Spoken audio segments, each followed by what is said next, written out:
"2022 was the year that I learned Luigi's Mansion ROM hacks actually exist. Luigi's Mansion itself is considered to be one of the defining GameCube classics, but when it actually came out, many people found the concept to be underwhelming. It was a launch title for the GameCube where you clean up a big house with a vacuum cleaner. Not exactly the killer app you need to justify the investment in a video game console. By the time GameCube was launching, the PlayStation 2 already received more A-list titles than some consoles get in their entire lifetime. And Xbox?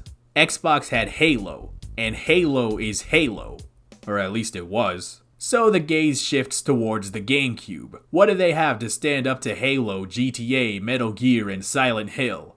And that's when Nintendo says, "Alright Luigi, you're up." Luigi's Mansion is definitely not a heavy hitter of that tier, but anybody who's played it knows that it's actually very good and certainly very unique. Instead of running and jumping about, it's a game about investigation, puzzle solving, and exploration. You had the atmosphere of Resident Evil, but mixed with the whimsy of Mario and the approachability of a Nintendo game. The game was also far more atmospheric than most Mario titles. You spend most of your time in dark hallways and rooms with cobwebs and dust floating around, not to mention you're playing as Luigi, who's perpetually terrified and jumpy about everything. It is a short game that can be beaten in 5 hours, but it's made worth it with incredible replay value thanks to a lot of secrets and missable collectibles, not to mention the house rank you get at the end, encouraging players to hunt down more of these blue ghosts. When people were looking for reasons to buy a GameCube, this was probably not the answer they were hoping for, but thankfully, they came to appreciate what it did right in time. It definitely helped that the graphics were incredible, especially the doorknobs. You know I love those. Luigi's Mansion is definitely one of those games that I always wanted to see ROM hacks of, and it turns out that I wasn't alone. And even though ROM hacking efforts and attempts had been made before, I feel like this is the year that they finally got fully legitimized. I have already spoken about a couple of them back in October, like Extra Tangy and The Final Ghost Hunt, which were both great, but just the day before Halloween, another one was made that completely slipped under my radar. It's called Luigi's Mansion Halloween Haunt, and it might be my favorite ROM hack of the game so far. The premise is that it's Halloween, so Luigi and Toad go to this unfamiliar mansion in search of candy, which is a pretty smart tactic. You always gotta hit the big houses. They give out the biggest candy bars, none of that 12-gram baby boy Butterfinger bitch bar bullshit. Unfortunately for them, All Hallows Eve is naturally the night of an occult ritual for the ghostly inhabitants of the mansion, and as such, Luigi and Toad are cursed to die at midnight. Along the way, you meet up with Madame Clairvoyant. She assigns you the task of recovering her grimoire so she can break the curse. It almost feels like a reference to the alleged beta feature of the original game where there was a time limit, and if you didn't beat the game in time, the mansion would disappear with Mario in it, leaving Luigi emotionally devastated. Imagine if that actually made it into the game. That would have been awesome. And it's not like Nintendo had any reservations about traumatizing children. Depending on how well you do, you get one of 3 endings, at least one of which I imagine is incredibly sad. I have yet to experience all of them, but one day I will. If there was one thing that I really wanted to see from Luigi's Mansion ROM hacks, it was definitely an entirely new mansion. Other hacks I played tended to remix the existing mansion. Granted, the remixing efforts are incredibly extensive and impressive. Easily, the true star of the show for Halloween Haunt is the new mansion. Once I saw that, I realized instantly that I had to play it. Even though it's not a huge world, it's all new and full of surprises, while also serving as proof of concept for new mansions and game worlds. Yes, there are assets and textures and settings that may seem vaguely familiar to the original game, but for all intents and purposes, this is a whole new world. With the new mansion comes new surprises and more frightening atmosphere, because a major component of fear is uncertainty and the unknown, and by definition, a brand new mansion is the unknown. Gameplay-wise, the game is fundamentally identical to the original Luigi's Mansion, but because the original is so heavily reliant upon exploration and observation, doing all that stuff within a completely new context is a huge breath of fresh air. And that's great, because I needed that.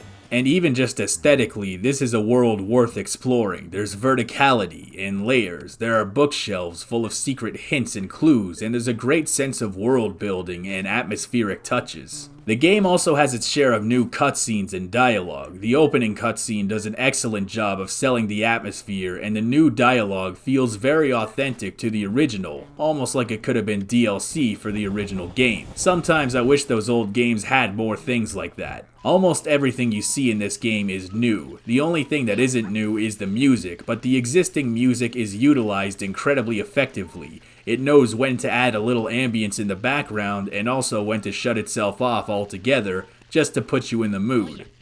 The mansion mood.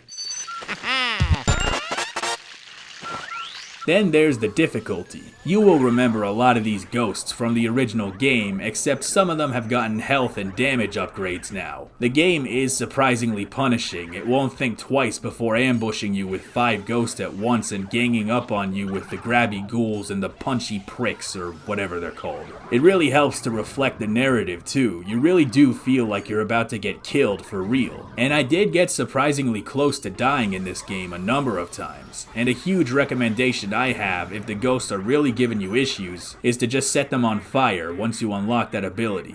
Yeah, that's right, Luigi ain't messing around this time. Halloween Haunt is a brief game that can be beaten in a little over a half an hour, and that's really the only issue I have with it. It is not a massive game by any metric, but much like the game that it's based on, it's a short game that is heavily carried by replayability. It has 3 different endings, like I mentioned previously, and I'm pretty sure the one I got was the best one. It seemed like the most conclusive and happy ending. It also has its share of secrets and collectibles, and as thorough as I was, I'm pretty sure I didn't find all of them. I also lost a lot of coins because I kept opening this fake door while trying to tap on the suit of armor next to it. So, don't do that. I can definitely see myself replaying this one a number of times just to see what else I can find or how fast I can beat it. Yeah, I'm gonna get the world record speedrun for a ROM hack of Luigi's Mansion. That'll be my entire legacy. To say that I would recommend this game would be an understatement. You gotta play this one. Not just for your sake, but also mine. Thing is, I'm really hoping this game gets spread around a lot. Not just because it's a game I think everyone should play, but it's also a big step for Luigi's Mansion ROM hacks, and as a result, it does a great deal to legitimize the concept as a whole. I would love nothing more than for Luigi's Mansion ROM hacks to become a thing, and this one could inspire a lot more people to take a crack at it. Maybe we can get an entire big mansion with 4 levels and all new portrait ghosts. Who wouldn't want that? I mean, Luigi's Mansion itself has become a series, so clearly people want more of it, and I certainly hope we get a lot more of it. All I want for Christmas is more Luigi's Mansion. And also a 4090. Maybe a copy of that Smeagol game.